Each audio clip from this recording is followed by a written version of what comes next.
Nakkheeran Prakash sir இதில் அவர் அக்யூரேட்டாக சொல்கிறார் இல்லைங்களா காசிநாத பாரதி, அவருக்கு கிடைக்கிற ஆதாரங்கள் ஆளுநர்கிட்ட சமர்ப்பிக்கப்பட்டதனுடைய அர்த்தங்கள் எந்த அடிப்படையில் இருக்குது அப்படின்ற அடிப்படையில் அவர் சொல்கிறாரு.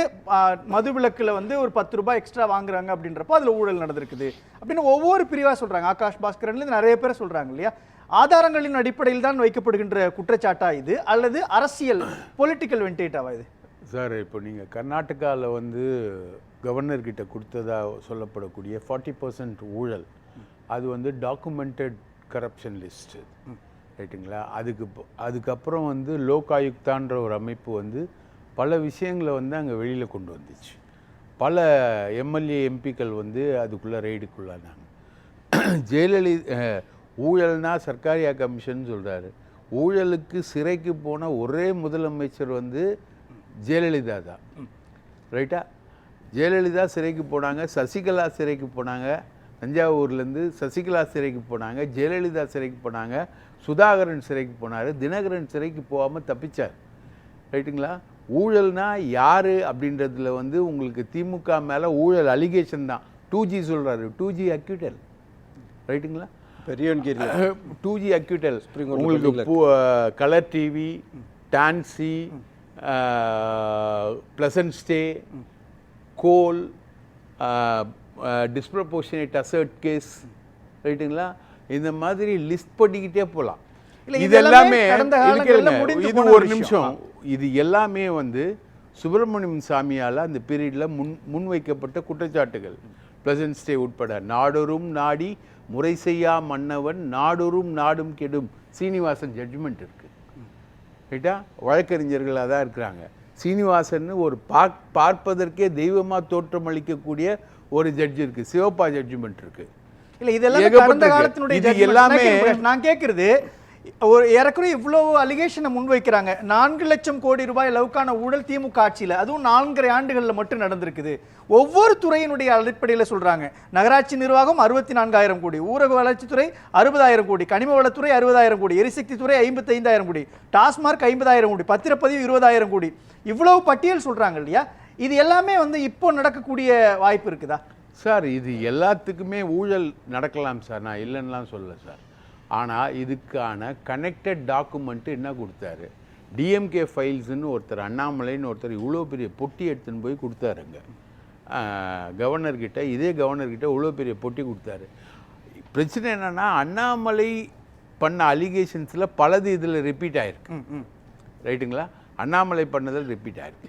இப்போ ஒரு ஊழல்னா எப்படி சொல்ல முடியும்? டிஸ்ப்ரப்போர்ஷனேட் வெல்த் கேஸுன்னா, ரைட்டா? 66 கோடிக்கு உங்களோட நோன் இன்கம் சோர்ஸுக்கு மீறி நீங்கள் வந்து ஊழல் பண்ணி அந்த பணத்தை சம்பாரிச்சிங்க.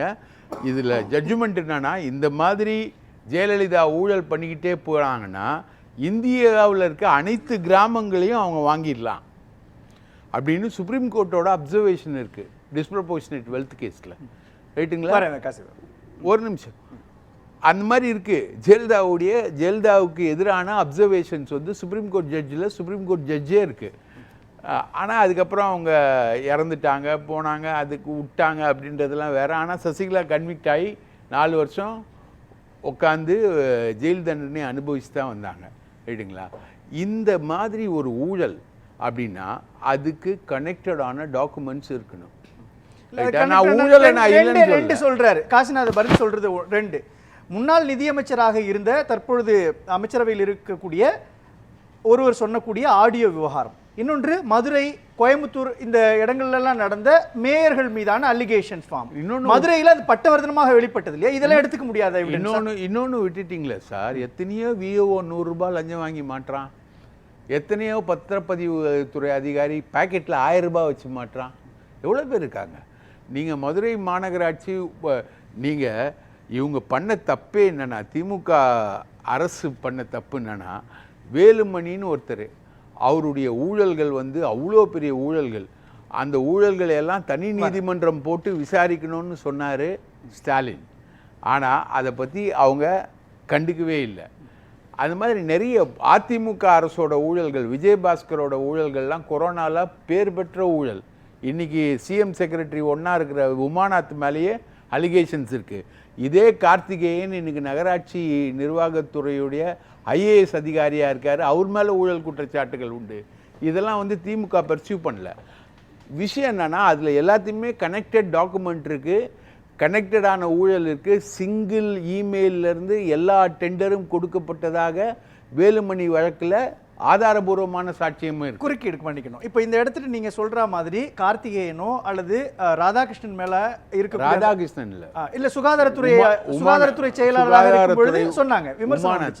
உமாநாத் இல்ல அப்ப சுகாதாரத்துறையில இருக்கிற அவரும் சேர்ந்து பண்ணாரு அப்படின்ற ஒரு அலிகேஷன் ஃபார்ம் பண்ணாங்க 2021ல. ராதாகிருஷ்ணன் மேல அலிகேஷன்ஸ் இல்ல 2021ல நடந்த அந்த சட்டமன்ற தேர்தலுக்கு முன்பு நாங்கள் ஆட்சிக்கு வந்தோம்னா அமைச்சர்கள் மீதான ஊழல் பட்டியலை விசாரிப்போம், தனி நீதிமன்றம் கொண்டு வரும், அந்த இடத்தை நோக்கி அவங்க நகர்ல அப்படின்னு பாக்குறப்ப அவங்க மேல அலிகேஷன் இல்லைன்னு தானே அர்த்தம். ஒண்ணு.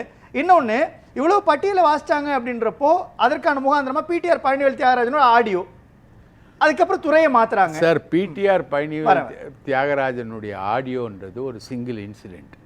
ஓகே, அது எப்படி வந்தது, ஏதா வந்தது, ஏன் வந்தது, நம்ம பிரவீன் சக்கரவர்த்தி தான் அதை ரெக்கார்ட் பண்ணாரு, அது வந்துச்சு போச்சுன்றதுலாம் அது ஒரு தனி கதை, தனி ஹிஸ்ட்ரின்னு வச்சுங்களேன். It is a stay incident. அந்த ஆடியோவுக்கும் சப்ஸ்டான்ஷியேட் பண்ணக்கூடிய டாக்குமெண்ட்ஸ் கிடையாது. 30,000 கோடி ஊழல் பண்ணியிருக்காங்க அப்படின்னு பிடிஆர் பழனிவேல் தியாகராஜனே சொல்லியிருந்தா கூட அந்த 30,000 கோடிக்கான சப்ஸ்டான்ஷியேட் டாக்குமெண்ட்ஸ் கிடையாது. ரைட்டா? எந்த துறையில் ஊழல் பண்ணாங்க, எப்படி ஊழல் பண்ணாங்க, ஏன் பண்ணாங்கன்னு. செந்தில் பாலாஜி மேலே இவ்வளோ சொல்கிற இவங்க, அவருடைய மேஜர் அலிகேஷன் ஏடிஎம்கே பீரியடில் தான் நடந்தது. அந்த வேலை வாங்கி கொடுக்கக்கூடிய மோசடி என்பது அதிமுக ஆட்சி காலத்தில் தான் நடந்தது. ரைட்டுங்களா? 300 கோடியில் வீடு கட்டுறாரு, ஃபோட்டோ எடுத்தார். அதுக்கான அலிகேஷன் வந்து இடியால் கூட ப்ரூஃப் பண்ண முடியல. ஆகாஷ் பாஸ்கரன் விஷயத்தில் அமலாக்கத்துறை அதிகாரி கோர்ட்டில் போய் மன்னிப்பு கேட்டார், ஆகாஷ் பாஸ்கரன் விஷயத்தில். ஸோ இவங்க சொல்லக்கூடிய டாக்குமெண்ட்ஸ் எல்லாமே ரைட்டு, ஆனால் அதுக்கு சப்ஸ்டான்ஷியேட்டில். ஆனால் ரிவர்ஸாக நடந்தது என்னன்னா, அண்ணாமலை வந்து இந்த டிஎம்கே கவர்மெண்ட்டுக்கு அகென்ஸ்டாக பண்ண அலிகேஷன்ஸ் இருக்குல்ல, அது கூட இவங்களால் பண்ண முடியல. இவங்க ஊழலில் திளைச்ச விஷயம் வந்து அமித்ஷா கையில் இன்றைக்கி மாட்டிக்கிட்டு இருக்கு. அமித்ஷா ரெய்டு மேலே ரெய்டு விட்டு அவரை திருச்சியில் சந்தித்த ஒரு அமைச்சர் வந்து 2 மணி நேரம் பேசிட்டு முகம் கருகருத்து போய் வந்தார். இவங்களுடைய அலிகேஷன்ஸ் எல்லாத்தையும் அவங்க வச்சுக்கிட்டு ஓபிஎஸ் சேரு, டிடிவியை சேரு அப்படின்ற மாதிரி போற ஒரு விஷயம். இல்ல 4.5 வருஷம் ஆட்சி செய்த திமுகவுக்கு கிடைக்காத டாக்குமெண்ட் அமித்ஷா கிடைச்சிருக்குதா? ஆமா, அரசியல் ரீதியா அதிமுக பழியா இருக்கலாமா சார்? நேரடியா 4.5 வருஷம் என்ன பண்ணாங்க திமுக ஆட்சி? அதான் சார், திமுக ஆட்சி வந்து அதிமுக ஊழல் எதிர்ப்புல திமுக கரெக்டா பெர்ஃபார்ம் பண்ணல. அது நான் வைக்கிற குற்றச்சாட்டுன்னு வச்சுக்கோங்களேன். அதனால இப்போ இவங்க வந்து பொத்தாம்பொதுவாக இவங்களுக்கு எகெயின்ஸ்டாக அமித்ஷா திரண்டு வந்து நிற்கிறதுனால இவங்க அரசியல் ஈக்குவேஷனுக்கு எதிராக ஓபிஎஸ்ஸை சேரு, டிடிவியை சேருன்ற அந்த ஈக்குவேஷனுக்கு அமித்ஷா இவர் ஒத்து வரலன்றதுனால அமித்ஷா திரண்டு நிற்கிறதுனால இவங்க போயிட்டு ஒரு பொத்தாம்பொதுவாக ஒரு அலிகேஷன் வந்து இவர்கிட்ட கொடுத்துருக்காரு. சென்னாரெட்டி கிட்ட சுப்பிரமணியம் சாமி கொடுத்த அலிகேஷன்ஸு எல்லாமே சப்ஸ்டான்ஷியேட்டட் அலிகேஷன்ஸ், எல்லாமே கேஸு. அது வந்து கலைஞர் ஆட்சியில் அதை வந்து துக்கையாண்டியும் நல்லமன் நாயுடுவும் விசாரித்தாங்க. அது எல்லாமே கேஸ் ஆச்சு, 26 கேஸ் ஆச்சு. ரைட்டுங்களா? அதில் ஒன்றில் இவங்க முதலமைச்சர் வந்து இவங்க பொதுச் செயலாளர், நிரந்தர பொதுச் செயலாளர் புரட்சி தலைவி அம்மா வந்து கன்விக்ட் ஆனாங்க. ரைட்டா? இதெல்லாம் நடந்தது. மறுப்ப சொல்லிடுறேன். அவங்க இறக்குற போது அபேட்டட்புரம் சார்ஜஸ் அண்ணனை பொறுத்த வரைக்கும் தெரியும், மூத்த வழக்கறிஞர். அபேட்டட்னா ரிலீவ்டு ஃப்ரம் சார்ஜஸ். அதாவது இந்தியன் அபேட்டட்புரம் சார்ஜஸ். நீ இல்ல abated from charges has been attached. அதாவது ஒரு நிமிஷம் நான் சொல்லிறேன், நீங்க பிறகு சொல்லுங்க. நீங்க எனக்கு டைம் கொடுத்திருக்காங்க. அதாவது இந்தியன் அனுமதியோட ஏங்க அனுமதி நான் ஒரு அனுமதி கொடுக்கவே இல்ல. பதில சொல்லுங்க. நான் ஒரு அனுமதி கொடுக்கவே இல்ல. அவருக்கு அனுமதி நான் கொடுக்கல. கிடையாது. நீங்க ஒரு நேரம் முடிச்சிட்டீங்க. ஏங்க நான் பேசும்போது என்ன சார்ஜஸ் ஒண்ணே இல்ல. ஒரு நிமிஷம். இந்தியன் கிரிமினல் ஜூரிஸ்பிருடன்ஸ்ல ஒருத்தங்க இறந்துட்டாங்கன்னா பர்சன்டைஸ்னா அவங்களுடைய சார்ஜஸ் டைஸ் இந்தியன் இதுல ஜூரிஸ்பிருடன்ஸ்ல ஒண்ணு. இரண்டாவது முக ஸ்டாலின் அவர்களுடைய சகோதரி கனிமொழி அவர்களும் ஆர் ஆசா அவர்களும் திகார் ஜெயில 1 வருஷம் இருந்தாங்களே சுதந்திர போராட்டத்திற்காக. நீங்க அலிகேஷன் சொல்ற போது இல்ல, நீங்க அலிகேஷன் சொல்ற போது சொல்ல முடியும். கனிமொழியும் ராசாவும் கன்விக்டடா? அடுத்ததாக கனிமொழியும் ராசாவும் கன்விக்டடா? அது இப்ப ரிவ்யூ பெண்டிங்ல இருக்கு. கனிமொழியும் ராசாவும் என்ன முடிவு பண்ண முடியாது. பெண்டிங் தானே? ரிவ்யூ பெண்டிங்ல இருக்கு. பெண்டிங்னா பெண்டிங் தானே கேப்பீங்க. அப்புறம் ஆதாரம்னா நான் ஒரு ஆதாரத்தை சொல்லவா? இல்ல அதாவது செய்யவில்லைன்னு விடுவிக்கப்பட்டிருக்காங்க அவங்க. டைம் கொடுத்தீங்கன்னா நான் பேசுறதுக்கு நான் கரெக்ட்டா இருக்கும்.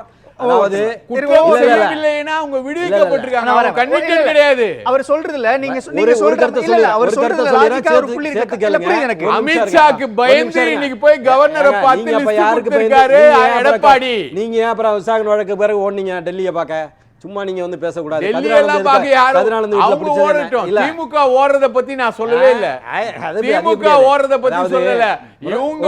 இவங்க தலைவி நிரந்தர பொதுச் செயலாளர் செல்வி ஜெயலலிதா கனிமொழி எதுக்கு சுதந்திர போராட்டத்துக்கு உள்ள இருந்தாங்க? நாங்க நான் ஒரு கருத்தை பதிவு வச்சறேன். ஏடிஎம்கே ஓட ஊழல் வந்து ரொம்ப சுருக்கமா முடிச்சு. she is convicted. அவர் உங்கள்ட்ட தான் கேள்வி கேக்குறார். முரசொலிமாறன் குடும்பம் வறிய நிலையில் நொடித்த நிலையில் இருந்ததுன்னு சொல்லி எங்கள் தங்கம் படத்தை புரட்சித் தலைவர் எம்ஜிஆர் அவர்களும் புரட்சித் தலைவர் அம்மா அவர்களும் நடத்தி கொடுத்தாங்க. இன்னைக்கு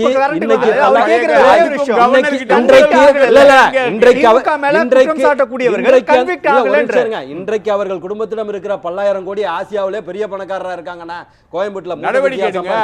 அமலாக்கத்துறை நடவடிக்கை பொய்யா பேசக்கூடாது. ஆசியால பெரிய பணக்காரனா நடவடிக்கை எடுங்க. ஆசியால பெரிய பணக்காரனா நடவடிக்கை எடுங்க சார். ஏன் உங்ககிட்ட ஈடி இல்லையா? நீங்க என்ஃபோர்ஸ்மென்ட் இல்லையா? ஏன் நடவடிக்கை எடுக்கல? அமைச்சர்கள் மீது தொடுக்கப்பட்ட ஏன் நடவடிக்கை எடுக்கல? ஒவ்வொருத்தங்களா கவர்மெண்ட் இருக்கு. 4.5 வருஷமா யார்கிட்ட 4.5 வருஷமா யார்கிட்ட கவர்மெண்ட் இருக்கு? ஆர்எஸ் பாரதி அவர்கள் எங்கள் பொதுச் செயலாளர் எடப்பாடியார் மீது யார்கிட்ட இருக்கு கவர்மெண்ட்? மோடி கிட்ட அமித்ஷா கிட்ட இருக்கு. ஒரு நிமிஷம். மோடி கிட்ட அமித்ஷா இருக்கு. காத்துங்க நம்ம மீண்டு வரோம். சார் நான் ரெண்டு பேர் காத்துங்க. இல்ல அவர் பேசினானா நான் விடவே மாட்டேன். அவர் பேசல நான் விடவே மாட்டேன். இல்ல நக்கீரன் பிரகாஷ் அவர் கேக்குறது இல்ல லாஜிக்கா இருக்கு இல்லையா? 4.5 ஆண்டுகள் திமுக தான் ஆட்சி செய்தது. இல்ல 4.5 ஆண்டு தேர்தலுடைய ஆர்எஸ் பாரதி அவர்கள் எடப்பாடியார் அவர்கள் மீது போட்டிருந்த வழக்கை திரும்ப பெற்றார் உயர்நீதிமன்றத்தில். அப்போ 4.5 ஆண்டுகள் ஏன் இது செய்யல? எதுங்க? அது திமுக செய்த தவறு. அதிமுக முன்னாள் அமைச்சர்கள் மீதான திமுக செய்த தவறு. அவங்க எல்லா முகாந்திரம் இல்லன்னு சொல்றோம். முகாந்திரம் இல்லன்னு சொல்றோம். திமுக வந்து எல்லா அமைச்சர்கள் மேலயும் டிஸ்ப்ரொபோர்ஷனேட் வெல்த் கேஸ் லஞ்ச ஒழிப்பு துறையில போட்டிருக்கு. ரைட்டுங்களா? வேலுமணி மேல டிஸ்ப்ரொபோர்ஷனேட் கேஸ் இருக்கு, விஜயபாஸ்கர் மேல டிஸ்ப்ரொபோர்ஷனேட் கேஸ் இருக்கு, எல்லா அமைச்சர்கள் மேலயும் இருக்கு. கரெக்டா? அந்த அளவுக்கு அவங்க ஆக்ஷன் எடுத்திருக்காங்க. பட் நடக்குதுன்னு சொல்லுங்க. ஆனா வேலுமணி மேல ஸ்ட்ரிக்டான ஆக்ஷனை திமுக அரசு எடுக்கல. அது தவறு சார். எந்த விதமான பாதிப்பு ஏற்படுத்தாது சார். இது அதான் மக்களும் சொல்றாங்க. இது வந்து இப்போ தம்பி சொன்னாப்புல ரஜினிகாந்த் அமித்ஷா சொல்லிதான் அப்படின்னு நான் சொன்னது. அதில் நான் மறந்த விஷயம் ஒன்று பதிவு பண்ணிட்டு விட்டுறேன். அமித்ஷா சொல்லி இந்த அலிகேஷன்ஸை இவங்க கொடுக்குறாங்க. அமித்ஷா இவங்கள தான் ரெய்டு விட்டாரு, நீ எல்லாம் மினிஸ்டரான்னு.